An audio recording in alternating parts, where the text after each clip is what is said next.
Por falar no rubro-negro, anúncio de um acordo com a prefeitura que vai garantir mais de 500 milhões de reais para a construção do estádio. Fala também do Corinthians, em que pé andam as negociações entre Flamengo e Timão pela compra de Hugo Souza. Para completar, tem as últimas no mercado, bastidores, finanças e muito mais. Fala aí pessoal, sou Jorge Nicola, bem-vindos a mais um vídeo do canal, sempre bom ter vocês por aqui, sem perder tempo, só pedir para deixar like, se inscrever no canal e ativar todas as notificações. Bora falar agora sobre Corinthians, Flamengo e Hugo Souza. O negócio segue bastante ameaçado, o Corinthians tem somente até sábado para efetuar a compra do atleta ou se acertar em relação ao parcelamento. E a promessa de que o Corinthians faria nesta segunda-feira sua terceira apresentação de garantias bancárias, torcendo para que o Flamengo aceitasse. Por trás da dificuldade do Flamengo em aceitar as ofertas do Corinthians, há um prejuízo grande. Vale a lembrança de que o Mateuzinho havia sido negociado com o Corinthians nesse ano e o Flamengo contava com 10 milhões, pouco mais de 10 milhões de reais das parcelas que venciam nesse ano. O Corinthians não pagou as parcelas e a garantia oferecida via Brax também não foi contemplada. O Bruno Spindel estava explicando o seguinte, abre aspas, a garantia oferecida na compra do Mateuzinho não funcionou da forma como se esperava. Não havia mais saldo garantidor a receber nesse ano. Todo esse débito e os demais ficaram para o ano que vem. Esperava-se mais, nós esperávamos, ele fala, né? Nós do Flamengo esperávamos mais de uma dezena de milhões de reais que ficaram para 2025. Até por isso a gente está sendo bastante criterioso em relação a essa nova garantia, fecha aspas. Existe a chance de o Flamengo rejeitar a terceira garantia oferecida de maneira diferente pelo Corinthians. Timão que não descarta recorrer à justiça para ter o direito a parcelamento da compra do jogador. O mais natural seria que o Corinthians encontrasse alguém disposto a antecipar 4 milhões e 800 mil reais, comprava o goleiro à vista e não corria mais qualquer risco de perder esse atleta. Só para completar, em relação ao Timão, o Bruno Spindel afirmou que se o Corinthians não fizer um acerto até sábado, o atleta fica livre e o Flamengo também para aceitar propostas de outros clubes. Segundo o Bruno Spindel, existem times que sondaram e que já demonstraram a intenção de fazer proposta, mas essa discussão vai ficar apenas para dezembro, caso não exista acordo com o Timão. Para falar sobre o Flamengo que conseguiu direito a uma bolada mais de 500 milhões de reais que vão ajudar na construção do estádio. Flamengo e Prefeitura do Rio assinaram na manhã desta segunda-feira um termo de compromisso para viabilizar a construção do estádio com o uso do potencial construtivo da Gávea.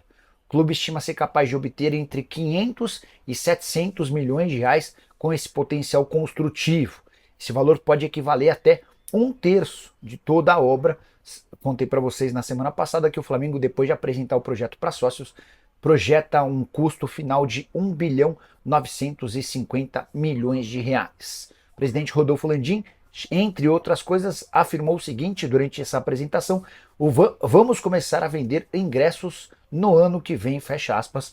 Achei meio precipitado, levando em consideração que a estreia, a inauguração do estádio do Flamengo está marcada para novembro de 2029. De qualquer maneira, é o Flamengo trabalhando para buscar outras receitas para tentar gastar o mínimo possível com o seu estádio. Rubro-Negro projeta uma receita apenas com a venda dos name rights de 1,5 bilhão de reais, algo que já garantiria praticamente todo o custo do estádio. Só para completar, em relação ao rubro-negro, o Flamengo notificou o Internacional por conta de uma dívida com o Thiago Maia. A venda havia sido fechada em 4 milhões de euros ou 24 milhões de reais em 10 parcelas. O Internacional não tem pago em dia. Passando para sabermos o que tem de bom no Mengão. Ricardo, olha quem está por aqui, ó, o canal do GG. Beijo pro Prê. Sobre o Flamengo, o presidente Rodolfo Landim anunciou nessa segunda-feira um acordo com a prefeitura. Vou até ler os termos direitinhos para que a gente passe a informação mais precisa possível. Quer ver? Ó? Flamengo e Prefeitura do Rio assinaram nessa manhã um termo de compromisso para viabilizar a construção do estádio com uso do potencial construtivo na Gávea. Essa é uma modalidade nova que permite aos clubes usarem o potencial construtivo de determinado lugar como grana para a construção de um outro lugar. Então, a estimativa é de que o Flamengo vai obter entre 500 e 700 milhões de reais com esse potencial construtivo da Gávea para ser usado no gasômetro, tá? Terreno que já foi comprado, 180 milhões de reais. O Flamengo estima ser capaz de faturar 1,5 bilhão de reais com name rights e o projeto total para a construção de um estádio de 78 mil lugares está previsto para 1.923 bilhões de reais. O Paulo Vinícius quer saber sobre o Hugo Souza. Informação que surgiu nessa segunda-feira é de que o Corinthians vai apresentar uma terceira garantia bancária ao Flamengo. E a tendência é que o Flamengo recuse essa terceira garantia bancária. Aí o Corinthians teria duas alternativas: ou levar o caso para a justiça, correndo o risco de perder o jogador, ou pagar os 4.800.000 reais à vista. Era o que eu tentaria na condição de presidente do Corinthians. Por que o Flamengo tem criado tanta dificuldade para aceitar as garantias bancárias? O Bruno Spindel, que é o diretor executivo de futebol do Flamengo, justificou, e para mim é uma justificativa interessante. Os caras venderam o Mateuzinho para o Corinthians no início do ano, certo? E contavam com um pagamento de 10 milhões, mais de 10 milhões de reais nesse ano. O Corinthians não pagou, o Flamengo foi executar a garantia bancária oferecida pela Brax, e a Brax disse que já tinha gastado toda a quantia prometida com o Corinthians nesse ano, que o Flamengo precisaria esperar até o ano que vem. E o Flamengo, de acordo com o Spindel, contava com esses mais de 10 milhões de reais. Para não correr o risco de viver isso de novo, o Flamengo tem sido bem exigente nas garantias bancárias, faz parte do jogo, acho que tem que ser assim mesmo, tá bom? O Flamengo não abriu uma vaga a mais, abriu. Na teoria, a gente tinha um G6, com os 4 primeiros indo para a Libertadores e o 5º e o 6º para pré-Libertadores. Como o Flamengo foi campeão da Copa do Brasil e está entre os 4 primeiros, ou melhor, entre os 6 primeiros, dá para dizer que o G6 já virou G7. Então, os 5 primeiros vão para a Libertadores na fase de grupos, o 6º e o 7º vão disputar a pré-Libertadores, tá? Então, hoje, a gente teria São Paulo e Cruzeiro jogando a pré-Libertadores. Se o Botafogo, que está entre os primeiros, for campeão da Libertadores no sábado, o G7 vira G8, com os 6 primeiros indo para a fase de grupos da Libertadores e o 7º e o 8º indo jogar a pré-Libertadores. Nicola, responde aí, o Caleri pode mesmo cair no Flamengo? Não, Ricardão. O São Paulo não tem nenhuma intenção em vender o Caleri, jogador que tem um custo, na teoria, baixo, né? Já 31 anos de idade. Hoje, por exemplo, ele está avaliado em 3,5 milhões de dólares. Se o São Paulo vende o Caleri por 3,5 milhões de dólares, que centroavante ele encontra com esse valor? E para o Flamengo não vale a pena investir muito mais do que isso num atleta de 31 anos de idade, então é um negócio fadado a não acontecer.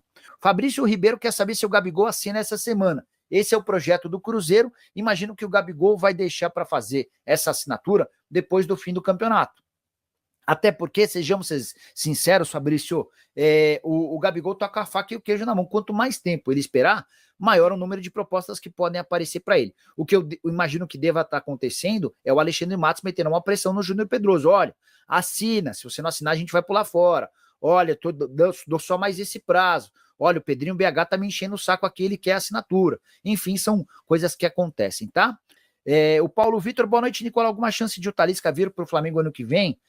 Temos que ir fortes para o Mundial. Paulo, seria um baita reforço, uma contratação absolutamente gigante. Mas o Anderson Talisca ganha na casa dos 6 milhões de reais por mês lá no Al Nassr. Deixa eu até me certificar por que ele não jogou hoje. O Al Nassr venceu 3-0 fora de casa qual que era o time? O Al Garrafa, na Liga das Champions, na Champions Asiática, tá? O último jogo do Talisca, em 8 de novembro.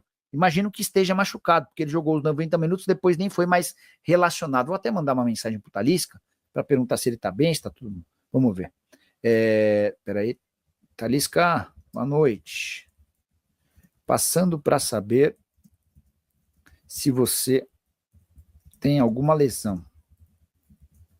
Mandei aqui, tá?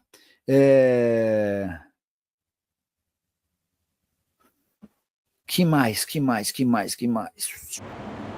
Rapaziada boa, ficamos aí com o nosso giro de notícias do maior clube brasileiro. Claro que a gente tá falando do Rubro Negro, Carioca, Flamengo.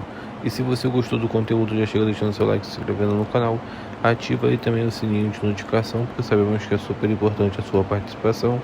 Ficaremos por aqui, um grande abraço no seu coração. Até o próximo vídeo. Vamos. Até lá. Tchau, fui.